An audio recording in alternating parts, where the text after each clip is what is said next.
we're going to start off a little less serious, just to warn you. But I was actually reading in my Bible this week, just for my own edification, because I like to spend time with the Lord and just kind of spend time just for myself with Him. But it ended up working out that I'm going to work it into my sermon today, because I was reading Job, it's where I happen to be at, and was finding that there are some life verses that some of us have been sleeping on. I'm telling you what, there are, some people have like a life verse. Some people just love to be super basic. And if that's you, no offense, but Jeremiah 29:11 is my life verse, for I know the plans I have for you. That's a good verse. It's a good verse. I like Titus 3:5. He saved us not because of righteous things we had done. And it talks about the washing of renewal. There's different life verses we can have. I know He works all things together for the good of those who love Him and are called according to His purpose. Yeah? Some life verses. Are y'all good with me giving you guys some new life verse possibilities? Okay, because we got some good ones here in Job. Um, if you don't know the story of Job, it's a story of friends going after their friend who's had a lot of bad things happen. Yeah? So this is Job speaking in this first one. You were good to put it up. All my intimate friends abhor me, and those whom I loved have turned against me. Yeah, right? That's a good life verse right there. Get that one on a mug or on a t-shirt. All my intimate friends hate me. Yeah, that's a good one. Okay, then Job 12:2. No doubt, you are the people. Wisdom will die with you. This is Job responding to his friends who are giving him all kinds of wisdom, and he's super sarcastic. Do you catch that? Like, no doubt. Oh man, you are the people. Wisdom's gonna die when you guys die. My goodness. So that could be a life verse, but I think it gets better. Y'all ready for this one?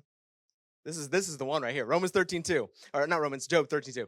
What you know, I also know. I am not inferior to you. Listen, y'all, look it up. That's scripture. Like, that's literally a verse right there.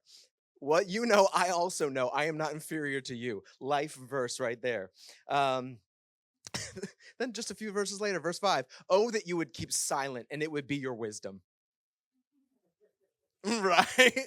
Some of y'all are gonna start writing that at the bottom of different like birthday cards. Some people like put a verse, reference. You're just gonna check people on that, like, oh, that you would shut up and you'd be wise. Like that's what he said. Oh, that you keep silent, it'd be your wisdom. Job 13:12, speaking of their wisdom, your maxims are proverbs of ashes.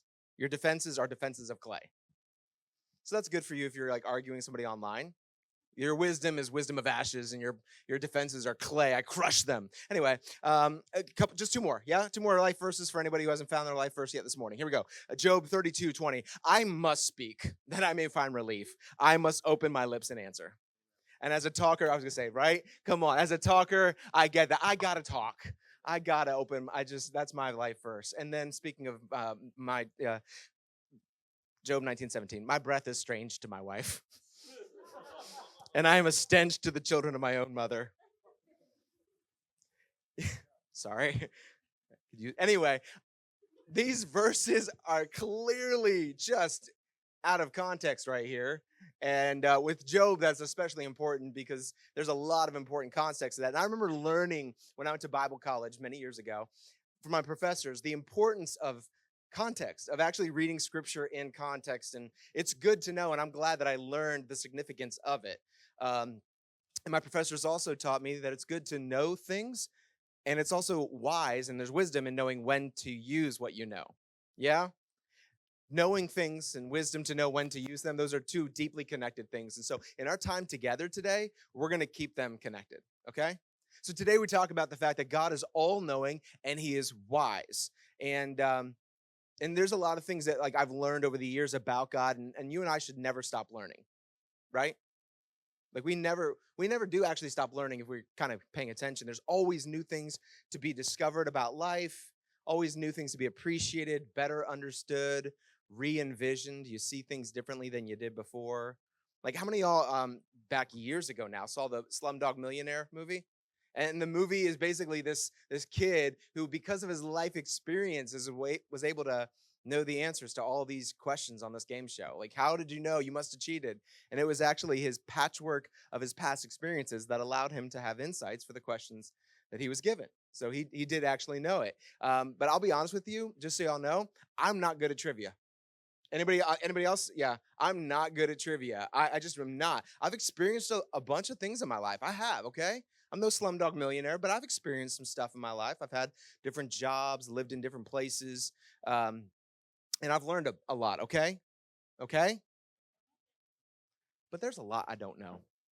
Like there's so much I don't know. Like I actually know a thing or two about plants. If you were to ask me, and I like to show off sometimes, I'll walk around downtown with my wife and her family sometimes, and her mom and I go toe to toe. She wins every time. But like naming plants, that's a Bazinia, a California. That's a Coleopsis. You know, you just kind of make them up as you go, and you half the time get it right. But like, I can do that. But you know what I can't do, and some people can? They can hear a car going on the road, and they're like, I know what kind of car that is. And I'm like, I thought that was a lawnmower. Are you sure? I don't know cars. Don't know how to fix them. Don't know how to. I've had people who are like, I can teach you how to change your oil. I'm like, yeah, come by and you do it and show me, and then come by next month and you do it again and show me how you did it. Like I don't know those things. And thank God that trivia contests are not the only measure of intelligence. Is all I'm saying, because I would lose plenty of those. And speaking of God, as we got to the end of last week's message, there was a verse we showed and we looked at it. Psalms 147, verse 5. Great is our God, abundant in power. His understanding is beyond measure. See, there's no test that we could make to measure the aptitude or breadth of the knowledge of God. Like I've taken, intelligence tests, IQ tests, things like that. But God's understanding is beyond measure. Like for sure, you want God on your trivia team, right? Because he knows everything there is to know about everything. As God has revealed himself to us through scriptures, and as we're going to see today, God has left unquestioningly. He's assured us that he knows it all. Not just that he knows the most out of anybody that knows things, which would be pretty impressive already, right? Y'all track with me? So if God knows the most out of people that know things, that's impressive. But God goes ahead and assures us when we say he's transcendent, when we say he's omniscient, he's like, I know everything about everything. All that could be, to have all knowledge is what it means to be omniscient. A.W. Tozer famously says that he is omniscient, which means that he knows in one free and effortless act all matter, all spirit, all relationships, all events.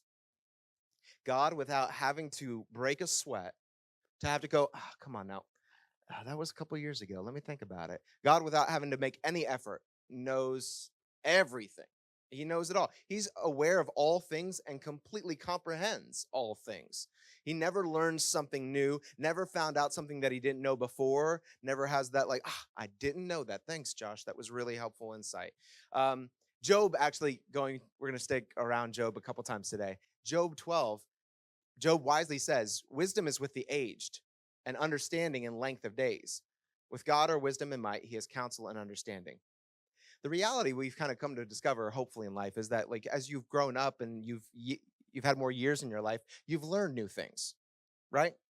You've learned some stuff. Wisdom is with the aged, and understanding in length of days. So if God's eternal and has always been, no wonder the next verse goes, yeah, God has it all. Because if you gain wisdom and insight, the more you're around, God, who's always been around, knows it all. Wisdom and might are all his. And as we looked at those life verses earlier at the very beginning, we discovered that, it's not just important to have knowledge, but important to know how to apply it, right? And have wisdom. Yeah? Like I've humorously heard it said that knowledge is understanding that a tomato is actually a fruit. And wisdom is knowing still that it's not a good idea to put it in a fruit salad. So knowledge is going, I know facts, I know things. Wisdom is, I know how to apply them in the perfect way. Well, again, that's the thing. God doesn't just possess knowledge of all things because he has the years of experience, the millennia of experience. He also is wise. In Psalm 104, it says, O Lord, how manifold are your works. In wisdom have you made them all. The earth is full of your creatures. The reality is that God's knowledge and wisdom are like a staggering mountain on the landscape of understanding who God is. It's one of those ones you come up and you're like not sure how to traverse exactly the fact that like God knows everything, that like he understands and sees it all. It is one of those ones where I'll just warn you today, this is one of the ones that really gets to being difficult for us because we're not sure what to do with it. It's just so massive to think of God knowing it all. Like he knows everything. And this was a huge theme in Job. It actually is the back and forth of that book that we started off today with, because the reality is that Job starts off with Job is a book of immense uncertainty about what God is doing. Yeah. So Job is like, I don't know why this is happening. And his friends go, well, I know. And then they offer these things, and Job's like, I don't know about that. And then the friends are like, well, don't you know this? And then Job is like, listen, if you only knew. And so it's back and forth about like what they know and what they think they know and all of that. There's a decent amount of questioning and a lot of assuming. And then suddenly God, who had remained silent, speaks in chapter 38. And the Lord answered Job out of the whirlwind and said, who is this that darkens counsel by words without knowledge? Yeah, God's just going after it. Dress for action like a man. I will question you, God says, and you make it known to me. Where were you when I laid the foundation of the earth? Tell me if you have understanding. Who determined its measurements? Surely you know, or who stretched the line upon it? Yeah, God's being pretty sarcastic. And what I want you to understand is he goes on in the verses that follow this, and he keeps on like poetically, because that's the book of Job, is a book of poetry. He poetically is like things like, where were you when we decided to do this? Or tell me how much you know about how light works. Like the fact that light works in these ways and how oceans have these borders to them and land. Tell me, because I'm curious, God goes to Job. I'm just, how did you decide in order to make this the way you didn't decide. You weren't there. You don't know how this works. You don't know why this works. We have been on this earth for a while, and we've had science helping us to really understand and explore this beautiful and wonderful earth that we're on, and it discovers new things all the time. And there is still so much that we really, really, really don't know. So when God goes to Job after this moment, he just basically lays it out sarcastically, in a loving, sarcastic way. I'm sorry. Who's the person approaching me without knowledge? And the thing is that God in this moment is not bragging because he needs to go ahead and show off. He's showing his staggering sense of understanding, because imagine if you were in a moment, like if suddenly in this room, heaven forbid, we needed somebody who knew CPR. Like suddenly you're like, does anybody know CPR? Or, hey, does anybody know how to defuse a bomb? Or, hey, does anybody, like if we had those life or death situations, you would want the person who knows the stuff to speak up, right? Right? In life or death situations, you don't want to not know who knows what needs to be known. I'll say it again. In life or death situations, you don't want to not know who knows what needs to be known. Somebody needs to know CPR. Who is it? Somebody needs to know how this earth was made, how it's run, where it's going, what's going on. And Job and his friends are back and forth. And God's like, can y'all shut up? Because you don't know. And I do. Now, here's the thing. And then we go on and God gives us all the answers to all of our questions. No, actually, he doesn't do that. God doesn't go in the next, in 43 and 44 and 45 of Job and explain to us all the things that we've been wondering. Instead, he just simply goes, I'm the one who knows. I'm the one who knows. I'm the one who has the answers. And it is loving for God to let us know that he knows it all. To not make us wonder, does anybody know? Is there any sense of certainty? It's so loving for God to go ahead and say, hey, I want you to know that I know it all. And so we're going to break that down in our time together today, okay? We're going to start with the question, so what? And it's intentionally spelled that way because, there's a story at the beginning of our Bibles. And what we have is Adam and Eve who decide to sneak off with a serpent, and they sin. They eat a fruit that they were forbidden from eating. They eat a fruit from a tree they were forbidden to eat from, the knowledge of good and evil. And they eat that fruit, and all of a sudden, everything kind of changes. Not really, actually, but yes. Like they were naked, but all of a sudden they realize, oh, we are naked, and we feel shame about that. And so kind of under the hidden canopy of the trees, they get some fig leaves and they sew them together. Genesis 3:7 says that they sewed the fig leaves together to cover themselves, which is why it's so what? Get it? Because they sewed the fig leaves together and they figured, we got this. God is not going to know what's happening. Like we've covered ourselves, we've figured it out. And God wasn't in the dark with any of this. He wasn't. Like God both saw it happen and he saw it coming. Like he knew this was going to happen. And again, some of these things today, you're going to maybe want to go, well, and I don't have the time to go into all of the different streams of thought when it comes to the omniscience of God. But I can tell you this, God knew it was going to happen. In fact, Hebrews will actually later on say in chapter 4, and no creature is hidden from God's sight, but all are naked and exposed to the eyes of him to whom we must give an account. So we're all in this reality TV show naked and exposed. right? Like it's all in this thing, and it's not a survival show. Well, it is kind of a survival show. We're all in this reality of uh, God sees everything. Get whatever fig leaves you want. Anything you're trying to hide from God, you and I can't. Um, doesn't keep us from wanting to try to sometimes. We try to play games with God where we can kind of hide things or pretend like God doesn't see that or know that. Yeah.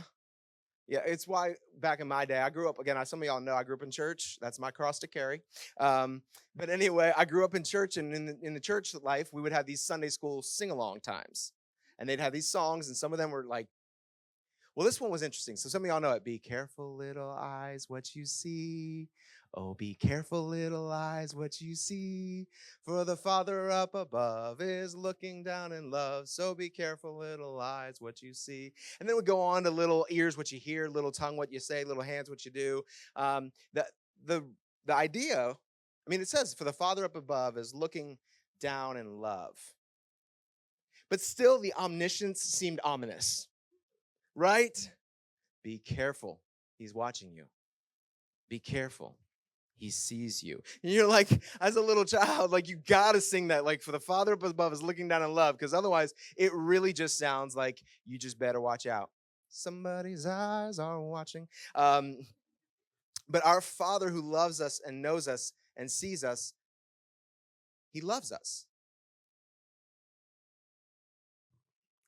If you really understand that, that's fascinating that would be true. Because what Hebrews and all these other verses are saying, that God actually sees all of your junk. All of it. All of your frailty, all of your weakness, all of your shortcomings, all of the moments where you absolutely just botched it, maybe accidentally. And then all those moments where you absolutely did what God told you not to do, you rebelled and you lived sinfully. And God says, I still love you. That God sees it all and genuinely loves us. We would think that the more that God truly knew us, the less he would truly love us. Right? But his knowing somehow doesn't drain his love dry. It actually makes it more meaningful. Because it is something else to be loved and be known. But not just to be loved for a figment of who you are. See, some of us, that's a problem we've had in other relationships, is that we feel like we're not really loved because we know they don't know the real us. And the hard part is if somebody knew all of my stuff, well, God knows all your stuff. God knows and sees it all. Like he sees it all, and yet he still says that he loves us. How is that possible? Like, what an encouragement that is. See, that's the encouragement that God was trying to give to Israel when in Isaiah, we read this passage last week as well, I think. But we're going to go to the beginning of it. This is the eagles, you will mount up on wings like eagles. But at the beginning of it, God says, why do you say, O Jacob, and speak, O Israel? My way is hidden from the Lord, and my right is disregarded by my God. Have you not known? Have you not heard? The Lord is an everlasting God, the creator of the ends of the earth. He does not faint or grow weary. His understanding is unsearchable. See, God doesn't just love us in spite of all of our stuff. He goes, I see you, because sometimes we feel unseen. We feel like, well, if God loved me, I just don't feel like he's really showing up. I just don't feel like he's really seeing me. And that's where Hagar, this woman in the Old Testament, felt when all of a sudden she had done nothing wrong and everything wrong had happened to her. And she was, dismissed from her mistress who had gotten her to sleep with her husband. It's a whole thing. Abraham and Sarah, read your Bibles. It's fun. And Hagar's out in the middle of the wilderness, and all of a sudden she's just like, I'm going to sit out here and die. And God meets her, and God actually allows her to give him a name. So God doesn't go ahead and just reveal himself, but she sees God, and she goes, oh, you know what? You're a God who sees me. And it's so encouraging for us to know that God sees us. And he sees it all. Yeah? See, because that's the thing. We're going to talk in a couple weeks about the fact that God is just. And that's really important for us to understand about God. He's just and righteous. He cares about what is right and wrong in this world. And he's going to make it right. But here's the thing. If God is not omniscient, then God being all-powerful and wanting to seek justice is kind of scary. Yeah?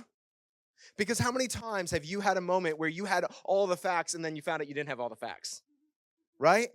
I mean, our justice system, as well developed and as intentional as it is, has so many stories of absolute injustice happening because of evidence got dismissed, or evidence got buried, or evidence wasn't shown, or their DNA came out later and all that. Nope, I guess it actually wasn't you who did that. Like, God will never have that moment where he's doling out justice and goes, oh, sorry, I didn't know that, because there's nothing God didn't know. And so it's so good for us when Hagar gets that little piece of justice in that wilderness moment, and she goes, you know what, God sees me. That we're reminded, for a judge to render perfect judgment, they have to have all the facts. And God has no evidence hidden from him, no mitigating circumstances that he doesn't know about. And so it's, again, this is back and forth. It's good for us to know, but then it also means he knows everything that you've ever done. All the good stuff, and then all that other stuff, which is why it's so good for us in the presence of an omniscient God to not so much so ourselves covering, but instead to go, okay, God, so what's the point in me hiding it? Right? If you already know it all, what's the point in me hiding it? Friends, you don't need to fake like you're stronger in the presence of God. You don't need to fake like you're more holy than you are in the presence of God. You know, you and I can just take a lot more of like a David-like posture when he says, oh Lord, you have searched me and known me. You know when I sit down and when I rise up. You discern my thoughts from afar. You search out my path and my lying down, and are acquainted with all my ways. God, you see it all. You get up with me in the morning, and you watch me go to sleep at night. Even before a word is on my tongue, he goes on and says, behold, O Lord, you know it all together. You hem me in behind and before, and lay your hand upon me. Such knowledge is too wonderful for me. It is high, I cannot attain it. Which is interesting when you think about it. Because David is here admitting that the one thing that you and I are supposed to know the most about, because we're the most acquainted with, which is ourselves, he goes, I can't even quite grasp that. Like, it's kind of maybe cheesy, and at least I think it's a little cheesy, but we say, you'll hear people say a lot of times, like, I just need to find myself. I need to discover who I am. But you know what? There's actually kind of a truth that you and I still don't actually know who we are. Like, that's why you do things sometimes, and you're like, why did I do that? I don't even know why I did that. Yeah? Yeah, or like, why did that happen that way? David is basically going to the Lord and going, you know way more about me than even I do. And that's a really healthy spot for us to sit in. Because that's the problem, is sometimes we go toe-to-toe with God because we're like, listen, I think I know more about me than you do. I think I know more about the situation than you do. We maybe not say that, but that's number 2, playing an unwinnable game. I want to encourage you guys and us all to stop playing an unwinnable game. Because I don't know about y'all, I like to win. Anybody else? Yeah. Highly competitive, working on that, kind of not working on it. We'll see how fast I can work on it. I'll beat you on working on it if you also struggle with it. There we go. Anyway, but I like to win things. So if I know that like it's going to be tough, I'll still enter. I'll still try and do it, and I'll give my all. But if I know I cannot win it, I don't even want to play. Like a couple weeks ago, we got to spend some time with some pastor friends of ours in Baltimore, and they brought up this game that I played before, and I knew it was an unwinnable game, but nobody else knew the game, and I just checked out because I was like, I don't know about anybody else. I don't like to play a game that I have no chance of winning.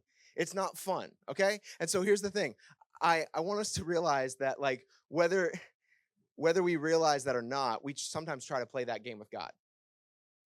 You know, it's a temptation astonishingly common to humanity. The game of who knows more, the game of who knows better, the game of who knows most accurately or who knows what's best. And Job and his friends played that game with God. And you know what? If I'm being honest with you, I've played that game with God sometimes. And some of you, plenty of you, have played that game with God as well. God, I think I know best. I think I know better. But it's not even really a close match, right? My knowledge and God's knowledge. Like, it's like a 4-year-old grabbing a football and getting up on the line with a 245-pound professional NFL linebacker and actually playing the game. Like, it'd be kind of cute if it's maybe a father and son and they're playing together. Like, that'd be kind of cute, yeah? But if they're actually lining up and that 245-pound linebacker is going to play like he's playing for real, that is not going to go well for the 4-year-old. It's not even a close match. And even that metaphor doesn't get quite to explaining the fact that it's true. But you get the idea that we are nowhere close to proportionate opponents when it comes to a battle of wits and wisdom with God. God is lovingly clear throughout Scripture that in the battle of wits and wisdom, we are no match for each other. Isaiah 40:13-17 says, "Who has measured the Spirit of the Lord? Or what man shows him his counsel? Whom did God consult, and who made him understand? Who taught him the path of justice, and taught him knowledge, and showed him the way of understanding? Behold, the nations are like a drop from a bucket, and are accounted as the dust on the scales. Behold, he takes up the coastlands like fine dust. Lebanon would not suffice for fuel, nor are its beasts enough for a burnt offering. All the nations are as nothing before him, and they are accounted by him as less than nothing and emptiness." So another life verse just got, right? Well, listen, are y'all still with me? We are not, because my professors taught me, I learned, by the way, because I'm still learning things. Anybody else still learning things? Yeah, I don't know things. My professors taught me in college, it's good to know context. And so we could read this and think, oh, God's saying the nations are nothing. You mean nothing to me. All of you and all your people, all the nations combined mean nothing to me. You're trash, you're dust. Have a great day, Selah. No, that's not what he's saying, because this is the same God who says, for God so loved the world. And he actually is, we're going to talk about it in a couple months, I think, here at the end of the summer. We're going to talk about God's desire for the world and his love for the world, and that many nations would come to know Jesus. He really actually cares about the nations. Here's what he's saying in context. All of the nations, with all of their wisdom and all of their understanding, really don't add anything to me. And we would think we're pretty smart. Come on, friends. Don't we think we're pretty smart? Come on. If you don't, just get on Facebook for 5 minutes. And then comparison-wise, you'll go ahead and be like, oh, I'm the smartest guy in the world because these idiots out here. All you need is just a little bit of comparison. But God's going, all the nations combined, you're not adding anything to my trivia team, is what God's saying. I already know it all. It's a caution for us there in Isaiah against the very thing that is repeated over and over in Scripture. In Romans 12, it says it again. Never be wise in your own sight. We can think that we as individuals, as communities, as a nation, or whatever, as a world, are so wise or so smart. We got things figured out. But God's just reminding us, listen, it's just like dust. It's an unwinnable game. And there's two kind of ways that I want to pose this in this unwinnable game. So here's the first one. I can't win in a battle of wits and wisdom against God. If I go toe to toe with God, I can't win this battle. He is aware of all things, and I'm aware of some things, right? This is so awkward, not my notes, but plenty of pastors have preached with their zipper down. I'm not doing it today, but they're not aware of that, and they just go on. And there are so many times where you're not even aware of the simplest things that you literally are like, that you are. I'm aware of some things. God's aware of all things. I understand some things. And then there are so many things that I don't understand. And there are so many things that I think I understand, and then until I realize I don't understand them. And I comprehend some things and some concepts, but there are some things that I'm still trying to comprehend. Yeah? We're pretty great beings because we have the capacity of learning new things. That's pretty cool. But God is transcendent above that because he has no capacity to learn new things because he knows and understands everything already. And when it comes to wisdom, we have all had times, like I said before, where we had, with what we knew, made a decision that in the moment was the right decision to make, until more knowledge came along and our wisdom fell out, like the bottom fell out. And we realized the wise call that we made was not actually a wise call. Anybody else had that moment happen in life? The moment where you realize, I guess I'm actually not God. I guess I'm actually human, and it means that I am going to have some of the facts. And maybe we did the best with what we could. We did the best we could with what we had. But because God has all the facts and has all of the experience, God is infinitely aware of all things. His wisdom is supreme. His judgments are made as wisely as can be. He sees all things in their proper perspective, meaning that he actually doesn't undervalue things that should be valued more or overvalue things that should be valued less. It's an unwinnable game for you and I to think that we can go toe-to-toe with God.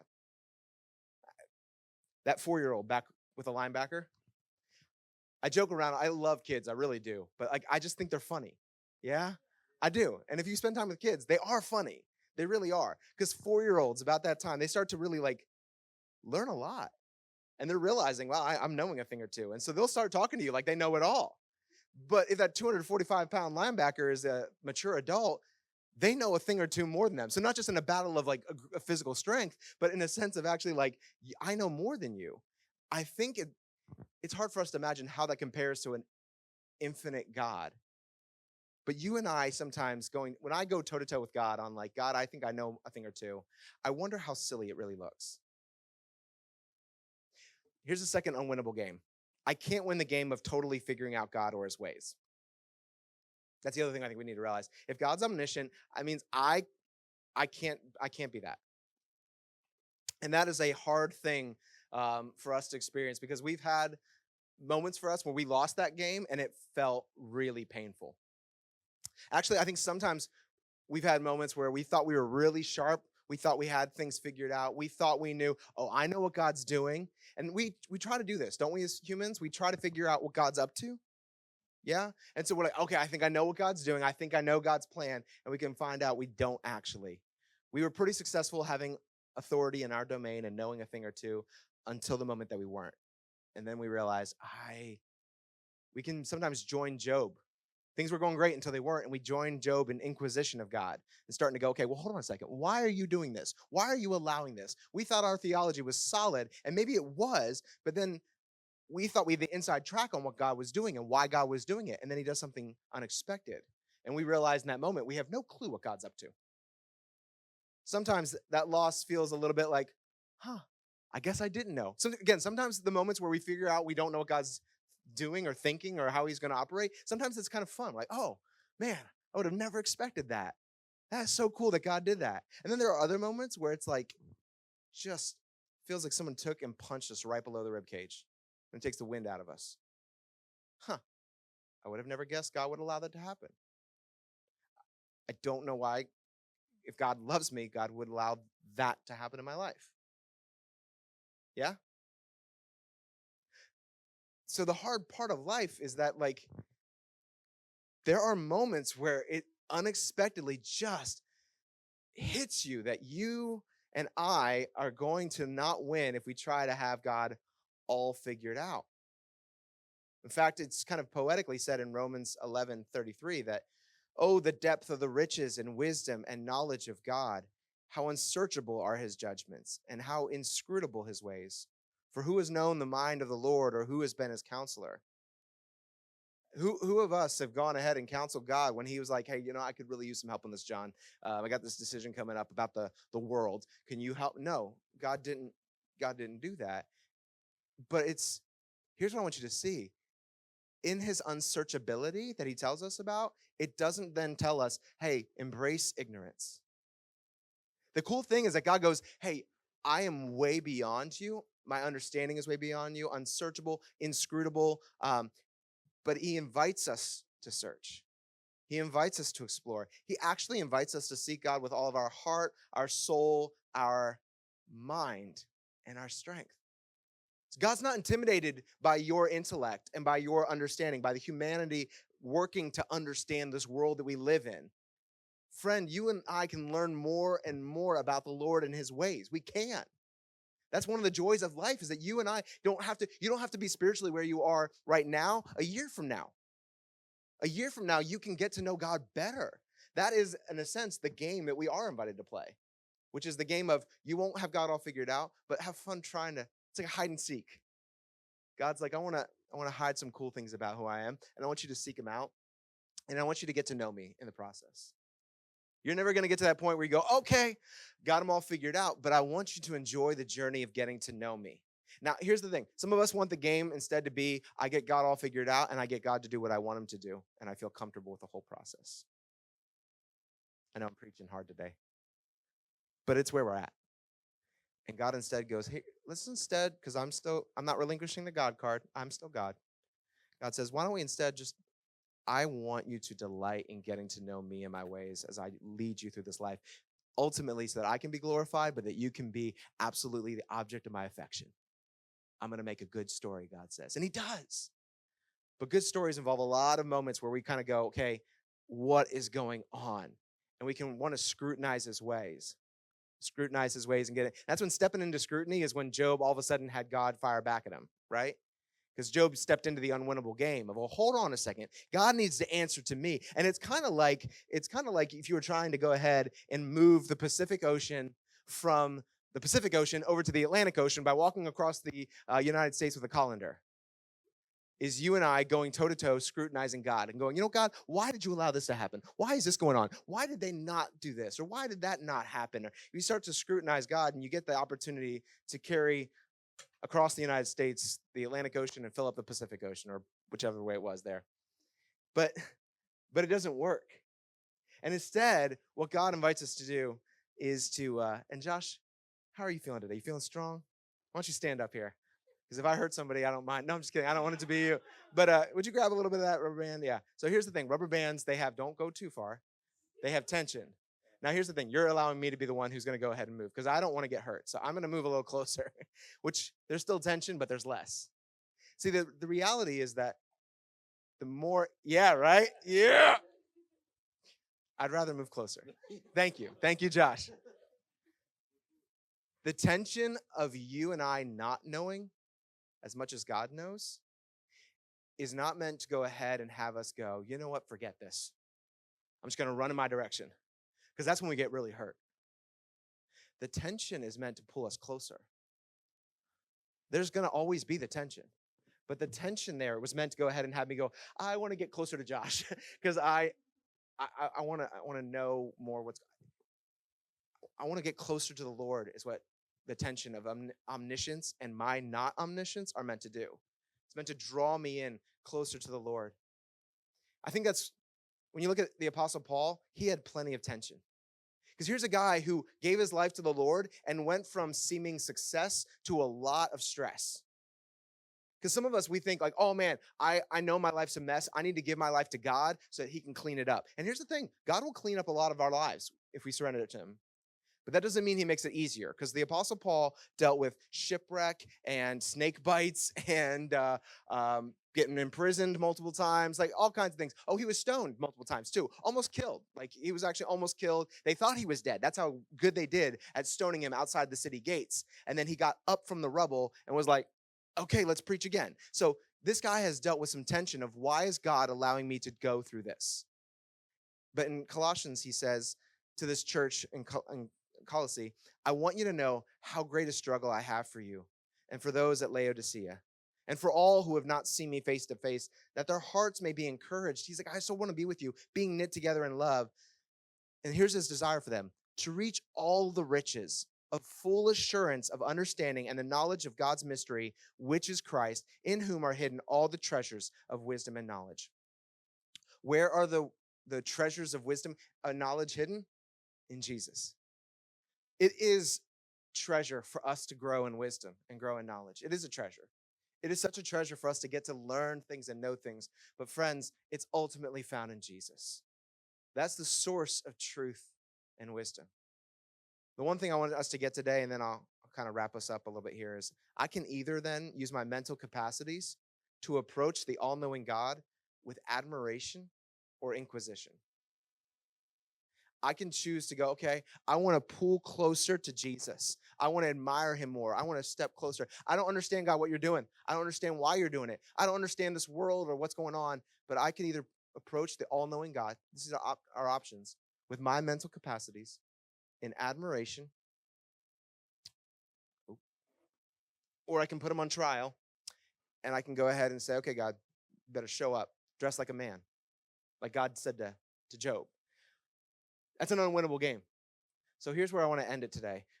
Reaping the reward of this attribute. And I want to really just kind of talk about what the reward is of understanding God's omniscience. And let me just tell us all, because again, I'm just laying it all out there, okay? This is a two-edged sword, God's omniscience. Because like I already said, for the believer, God, knowing all things, it's actually an incredible security for us that God knows all things. But for the believer, it's good to know he's in control. He understands. He's not puzzled by problems that puzzle us. He knows exactly what he's doing, and he's going to do it in righteousness and love. It's good for us to be reminded of that and keep on assuring ourselves that God knows, God's in control, God's got it figured out, God knows more than I do. But for the unbeliever, God's omniscience is all liability. Because if God's omniscient, it means that the fig leaves aren't going to cut it. That there's nothing you and I can do to cover our sin. And if God is real and he's all knowing, he already sees it all, and we have to deal with that ourselves. And it also means that if God's omniscient and I'm not willing to surrender to him, then I am choosing that I have to be the smartest one in the room. Right? I have to be the wisest person. Because if I'm not going to surrender to God, then I need to figure out what's going to be my life and where it's going to go. Surrendering to the Lord Almighty is the safest and wisest move for us if he's truly omniscient, which he is. It's best for us to go, you beat me. You win. And here's the three things that we get. I'm going to go kind of fast through them because I want us to be able to have some time in worship. Humility.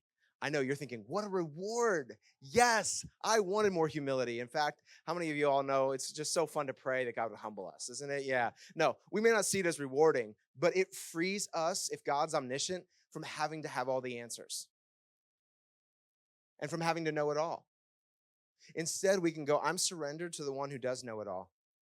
I can be a mere mortal instead of trying to be God because I already know that role's taken. And we can freely admit the limits that we're constrained by.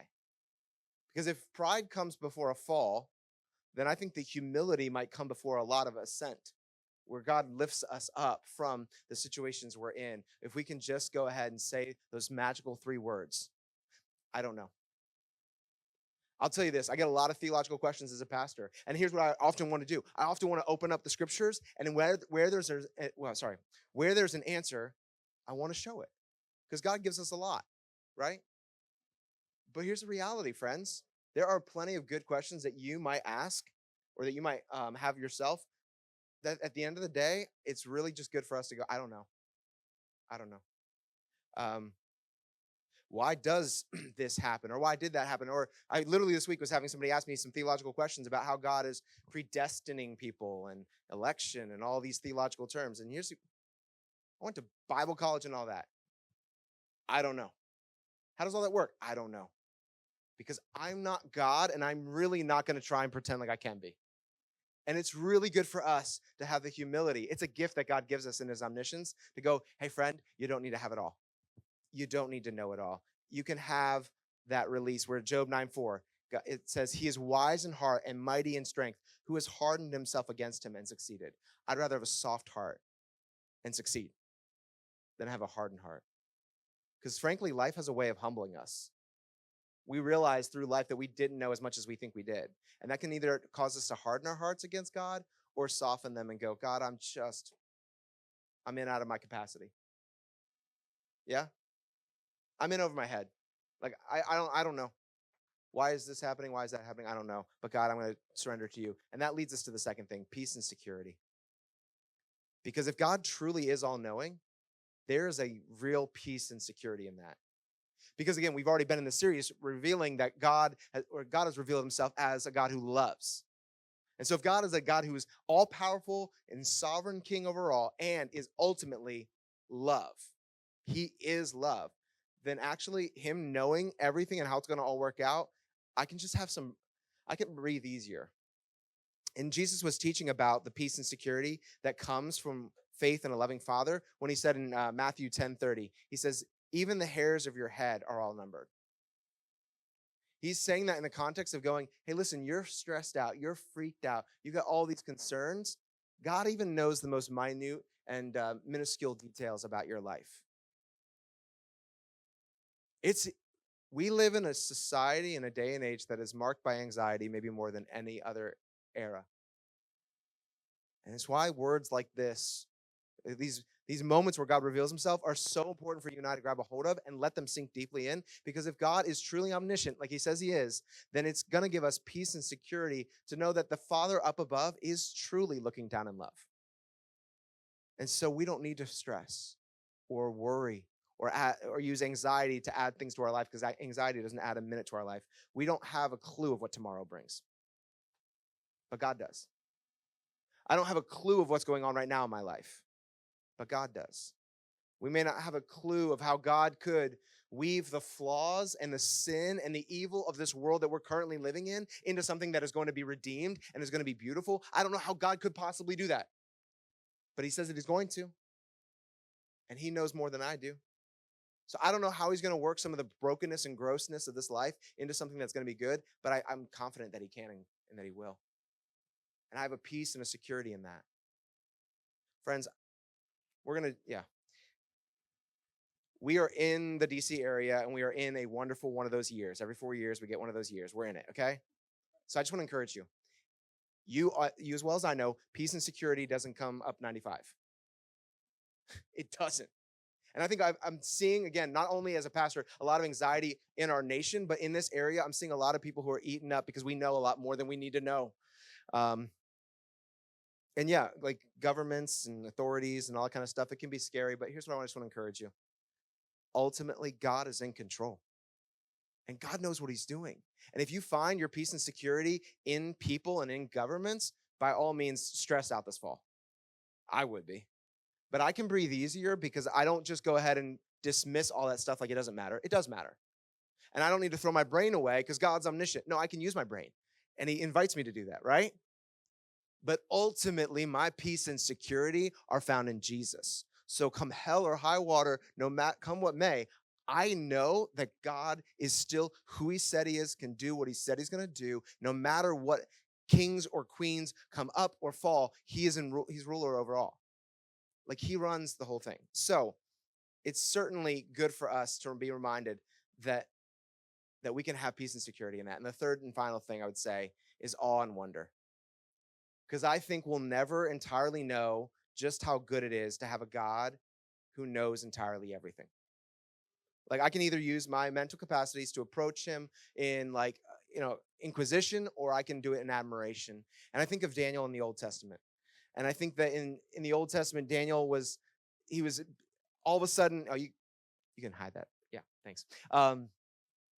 Daniel was a Jewish person who was brought out of Israel and into this land that was filled with evil people, lots of just satanic and all kinds of hedonistic things in Babylon. And he had to struggle with, how do I live for God in a world that's so far from him?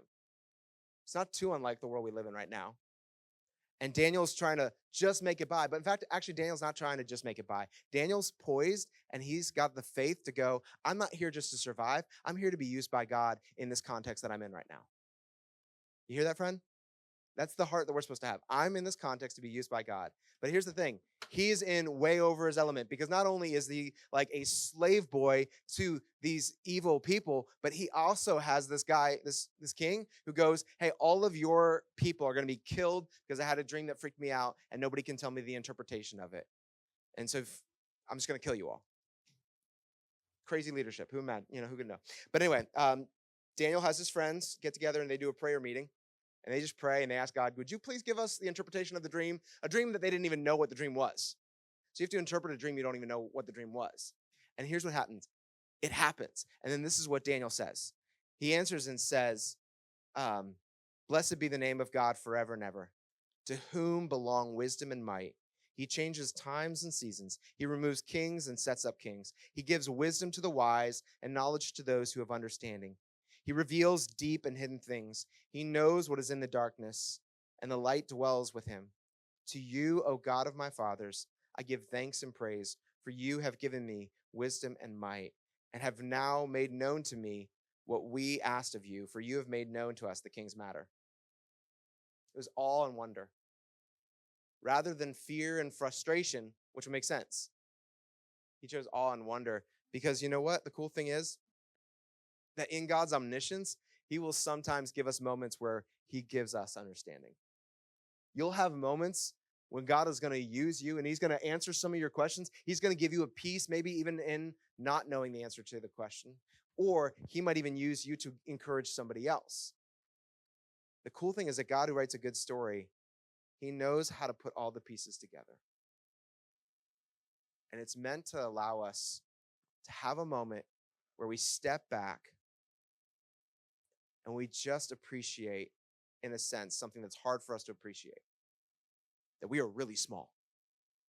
and really limited. It's like standing at the edge of the ocean. But imagine like there's not a million people there somehow. Right now there's like a million people at the ocean, but like imagine you're there and it's just this vast ocean, so you're able to just like take it in. It's an awe moment. It's a wonderful moment because you're standing at the edge of something that is so much bigger than you. When it comes to God's omniscience, you and I are standing on the edge of something that is just indescribably huge. So what will we do? Will we go out and go ahead and say, I want to play the game where I try to go toe to toe with God and get, or will we go, you know what, I'm going to surrender my life to a God who knows? I want to ask my wife to come up here and pray for us as we end today. Good.